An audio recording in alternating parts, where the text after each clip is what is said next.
देखिए, ये अभी 7 चरण में देश में लोकसभा चुनाव चल रहे हैं और ये चुनाव तो पूरे देश में हो रहा है, कश्मीर से कन्याकुमारी तक। लेकिन ये जो पहली मौत की खबर है, पहली गोलीबारी की खबर है, ये ऐसा दुर्भाग्य है कि बिहार से ही ये खबर आ रही है कि बिहार में अराजकता है, कानून व्यवस्था ध्वस्त हो चुकी है। यहीं पर किसी मतदान केंद्र में रोहिणी आचार्य पहुंची और वहां भाजपा कार्यकर्ताओं से उनकी झड़प हुई। एक तिलपा क्षेत्र है, वहां गोलीबारी हुई और उसमें राजद के 3 समर्थकों को गोली मारी गई। कहीं ना कहीं इस लड़ाई ने एक जातीय संघर्ष का भी रूप ले लिया, जैसा कि बिहार में हो जाता है। तो चुनाव के समय जब इतना अतिरिक्त बल तैनात रहता है, इतना संवेदनशील मामला रहता है, उस समय भी इन्होंने आके 3-3 लोगों को गोली मार दी। छपरा गोलीकांड को लेकर देखिए पूरे बिहार की सियासत तेज है। जिस तरीके से बीते 20 तारीख को मतदान हो रहा था छपरा में, वहां यह देखा गया कि एक तरफ जहां राजद के कार्यकर्ता थे, दूसरी तरफ भाजपा के कार्यकर्ता आपस में भिड़ गए और ऐसे में तड़तड़ाहट जो गोलियों की थी उससे गूंज उठा पूरा सारण, जिसके बाद एक व्यक्ति की मौत हो गई। वो राजद का कार्यकर्ता बताया जा रहा है। ऐसे में 2 लोग और भर्ती हैं और ऐसे में गंभीर रूप से घायल बताए जा रहे हैं। 2 लोगों की गिरफ्तारी हुई है, 2 लोग पुलिस के हिरासत से बाहर है। आरोप प्रत्यारोप का दौर जारी है। बिहार के पूर्व आईपीएस अमिताभ कुमार दास हैं, जुड़ेंगे, बात करेंगे। अमिताभ दास जी, कैसे देख रहे हैं छपरा गोलीकांड को, जिस तरीके से सियासत पूरे बिहार की तेज है? अब दुर्भाग्यपूर्ण है और क्या इसमें कहूँगा मैं। देखिए, ये अभी 7 चरण में देश में लोकसभा चुनाव चल रहे हैं और ये चुनाव तो पूरे देश में हो रहा है, कश्मीर से कन्याकुमारी तक। लेकिन ये जो पहली मौत की खबर है, पहली गोलीबारी की खबर है, ये ऐसा दुर्भाग्य है कि बिहार से ही ये खबर आ रही है। मतलब बिहार की जो एक छवि है, नकारात्मक छवि बनी हुई है दूसरे प्रदेशों में कि बिहार में अराजकता है, कानून व्यवस्था ध्वस्त हो चुकी है। तो एक तरह से बिहार ने फिर उस छवि को सही साबित कर रहा है ना। अब देखिए, मैं दर्शकों को बताऊं, ये छपरा की सीट हॉट सीट क्यों हो गई है।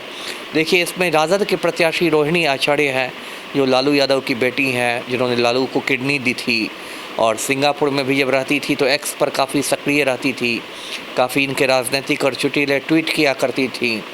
पहली बार ये चुनाव मैदान में है रोहिणी आचार्य। और जो भाजपा के प्रत्याशी हैं वो राजीव प्रताप रूडी हैं, जो मौजूदा सांसद भी हैं, पूर्व में केंद्रीय मंत्री रह चुके हैं, पेशे से पायलट हैं और बीच में विवादों में भी आए थे कोरोना महामारी के समय, जब पप्पू यादव ने कहा था कि 75 एम्बुलेंस को इन्होंने छिपा के रखा हुआ है। इसका खुलासा भी उन्होंने किया। हाँ, खुलासा भी किया था और उसमें बहुत मतलब चर्चा भी हुई थी और बहुत उनकी आलोचना भी हुई थी राजीव प्रताप रूडी की। और बाद में जेल भी पप्पू यादव को भेज दिया गया। हाँ, जैसी जेल की टाइमिंग थी, लगा था कि उसी का बदला निकाला गया हो। तो ये सब बातें हैं। अब देखिए क्या है कि 20 तारीख को वहाँ मतदान था छपरा में। उसके बाद रोहिणी आचार्य घूम रही थी मतदान केंद्र पर। वहाँ बीच मार्केट में एक भिखारी ठाकुर चौक है। भिखारी ठाकुर आप जानते हैं, बहुत बड़े साहित्यकार थे भोजपुरी के, भोजपुरी का शेक्सपियर कहते हैं, उनके नाम पर चौक है। वहीं पर किसी मतदान केंद्र में रोहिणी आचार्य पहुंची और वहाँ भाजपा कार्यकर्ताओं से उनकी झड़प हुई। रोहिणी ने कहा कि आप वोट दे चुके हैं तो जाइए, यहाँ क्या कर रहे हैं। इसी पर झड़प हुई, जो मतलब तनातनी हुई, उसमें मारपीट नहीं हुई, लेकिन जो होता है शब्दों के बाण चले, शब्द बाण चले। गाली गलौज का भी आरोप लगाया गया है भाजपा के कार्यकर्ताओं पर, उन्होंने गुंडा बताया। हाँ, इस तरह की बातें हुई, लेकिन मारपीट उस दिन नहीं हुई थी। उसके बाद कल की जो खबर है वो खबर है कि वहाँ एक नगर थाना में एक तिलपा क्षेत्र है, वहाँ गोलीबारी हुई और उसमें राजद के 3 समर्थकों को गोली मारी गई। और उसमें एक जो है चंदन कुमार, 24-25 साल का ही नौजवान था, उसकी तो मतलब मौत हो गई।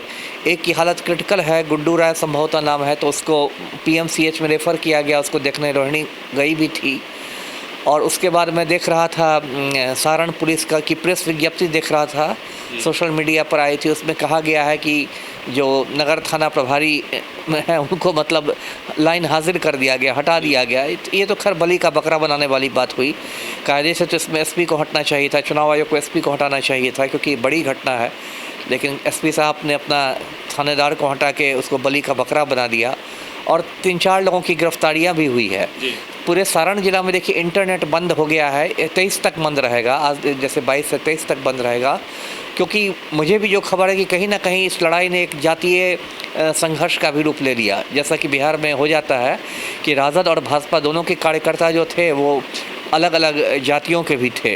जिस तरीके से परिदृश्य सामने निकल के आ रहा है, आप इसको कैसे देख रहे हैं? जिस तरीके से खबरें आ रही है, छपरा का माहौल कैसे देख रहे हैं? ये दुर्भाग्यपूर्ण है। देखिए, सबसे दुख की बात क्या है कि अब तो चुनाव होगा, नतीजे भी निकलेंगे, कोई माननीय सांसद बन जाएगा, कोई माननीय मंत्री बन जाएगा, सबकी ज़िंदगी चलेगी।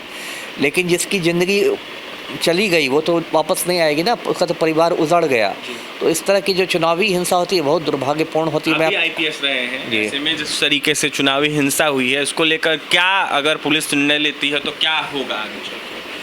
अब पुलिस को तो बहुत सख्त कार्रवाई करनी चाहिए, है ना, बहुत सख्त कार्रवाई करनी चाहिए, क्योंकि देखिए कितने इन लोगों ने दुस्साहस किया है ना गुंडों ने। मतलब चुनाव के समय जब इतना अतिरिक्त बल तैनात रहता है, इतना संवेदनशील मामला रहता है, उस समय भी इन्होंने आके 3-3 लोगों को गोली मार दी, और वो भी नगर में। मतलब ये तो हो गया कि आपके ये कोई दूर दराज के थाने में नहीं, ये नहीं कि 4 नदी पार थाना है दूर दराज का, और कई लोग फरार भी चल रहे हैं। तो ये तो एक तरह से पुलिस को इन्होंने चुनौती दी है, तो पुलिस को तो इस चुनौती को स्वीकार करना पड़ेगा। जी, इसका असर प्रत्याशियों पे भी दिख सकता है?